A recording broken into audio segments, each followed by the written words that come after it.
Leaders of the future. In our first video, we touched upon 3 steps to contemplate as you move from a player to a leader. The first step was to observe. Look around at what everyone else is doing and do the opposite. Does this seem simple and overly generic? Then why are most people players and not leaders? You should start by analyzing what cements most people into staying a player. When it comes to starting work, attending meetings, and making appointments.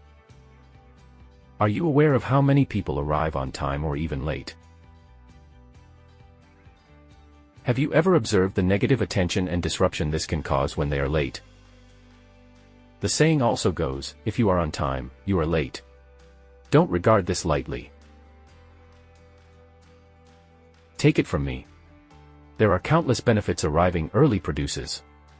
I know this from very personal experiences and over a decade of making this a priority. One benefit is time to network. Although, sadly, not always the case, we'll assume existing leadership arrives early.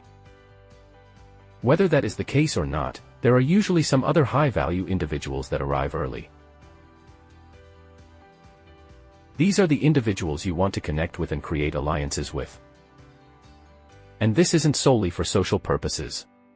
You do not have to be an extrovert who is solely seeking social gratification. But we'll get into that later. These other individuals that are arriving early will oftentimes have great advice. Will display the qualities and characteristics needed of a leader. And either are a leader in their current position or are one step ahead of the others already.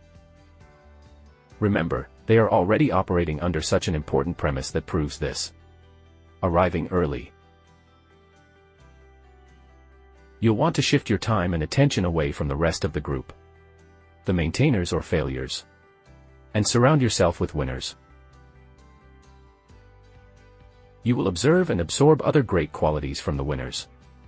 And you'll shed the weight the maintainers and failures place upon you.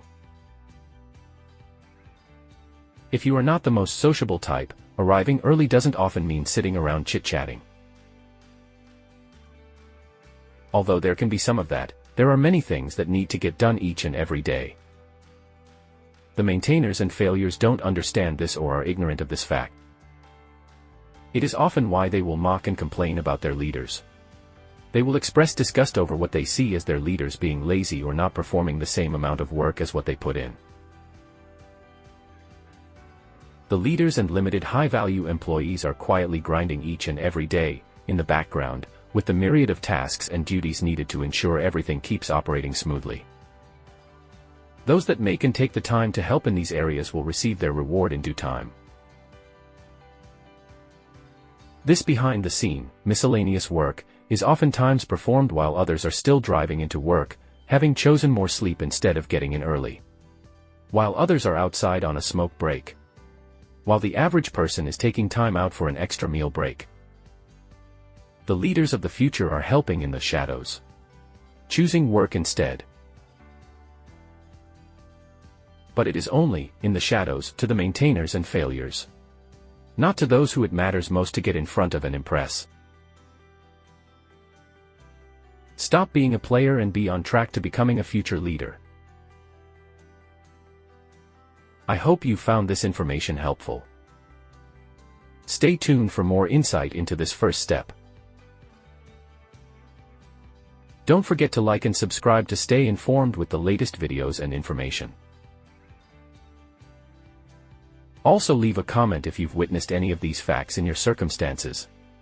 And if you were on the future leader side or on the maintainer or failure end of things. Be honest. What's important is that you are here now and looking to change.